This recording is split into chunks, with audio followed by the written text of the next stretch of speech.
So companies continue to get lied to by, staffing firms, HR people, whoever in the industry is putting out whatever news feeds or where they're getting their industry information from. That's a lie, and there's a shortage of talent. So I put this article out there in LinkedIn, or a post on LinkedIn, probably about a year ago, and I explained 3 reasons why talent shortage is an inside job. So number one, you have to look internally. Of course, you might have some, very talented people already on your staff, but from the hiring and staffing process. So if your hiring processes take longer than a week in today's market, you obviously have a problem. Yes, the problem being in your organization is inefficient, and that may just be indicative of a larger cultural organizational issue. So I also address number two, still inside. I know you're busy, but so is everyone else. There's a discrepancy. Busy doesn't mean productive. You're a leader in that organization, and your staff is too busy to conduct interviews to staff up properly, then that's a leadership and resource capacity planning issue. There's yet another problem. So number three, still an inside, still you, still inherent in your organization. Do you even know what you need? The likelihood is, in a lot of cases, doubtful. So me personally, I've seen numerous job descriptions that are basically asking for somebody of Linus Torvalds, the creator of Linux, their caliber of technical proficiency to do what an entry-level intern can manage. Part of the steps of resolution is fill out a position run book and go from there. I explain in more in depth what a run book really is. So that's another way that you can solve your talent issues, is by having accurate descriptions of what that person will be doing in that position. The final point I made it's not really like a fourth point, but it's pay your people according to the problem being solved. After all, it is your problems they're actually solving. You people get caught up in this, well, what's the market rate? Well, what's the market rate? To be honest, the market rate just means what other people are paying to solve their problems. And your problems may be, similar in nature, but they're specific to your organization. So the impact or the criticality of that problem, in my opinion, necessitates pay in those domains.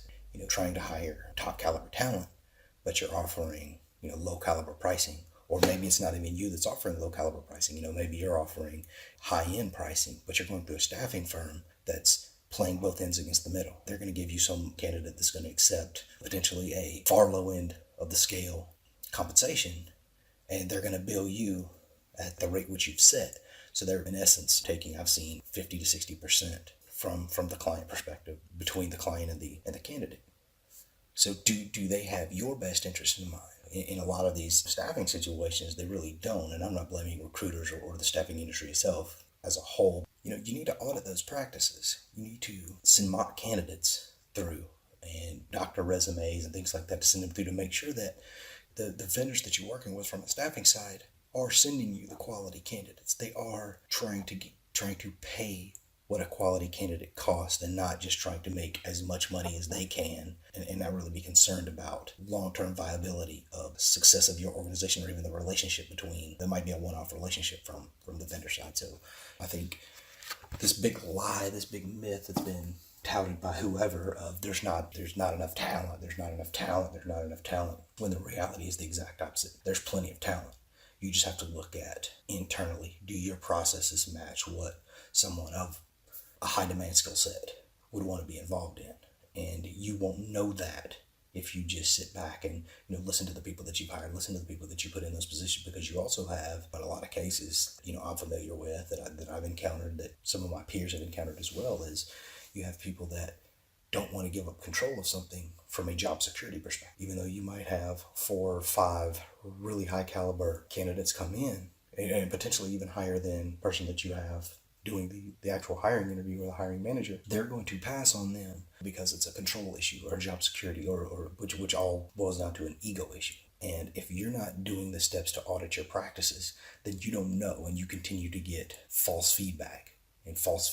So you feed into that big industry, big IT industry lie that we don't have enough talent, or there's not enough talent, and that myth gets continued to get propagated out. Ultimately, it affects you as an organization, you as business. It impacts your bottom line, because you go out and you hire these staffing firms with the understanding that they're going to get you the caliber of talent that you need, and they're doing a disservice a lot of times, not all of them, a lot of times, to the candidates themselves by pushing down the rate as low as they possibly can, get somebody that meets the minimum qualifications for the minimum pay, so they can maximize their return on that engagement. And you are completely kept out of the loop if you're not being intentional with your audits, being intentional with your review of processes and things like that. So I think moving forward, if you're a leader, if you're in that position and you do want the best candidates, you do want high quality candidates, and you are willing to pay higher end rates for that, you definitely should be in the mix when it comes to your end to end staffing as well as onboarding processes, just to ensure that you get the right people, you get the right people in places. And so that feeds back to the Jim Collins book in which he was talking about good to great, which is first you have to get the right people on the bus. Well, if you have bus drivers that just keep the door closed, it's never going to happen. You're never going to get the right people on the bus in order to get the bus going in the first place. So that's a meta leadership next practice that people I've talked to in the industry do not do. I mean, they have processes in place and they will pay lip service to some policy that states, X, Y, or Z, but to be intentional with your actions with regards to auditing your hiring, end-to-end hiring practices, those are rare, and you could definitely set yourself apart as an organization by doing that, revisiting that, but often just to, spot check to ensure that you don't have these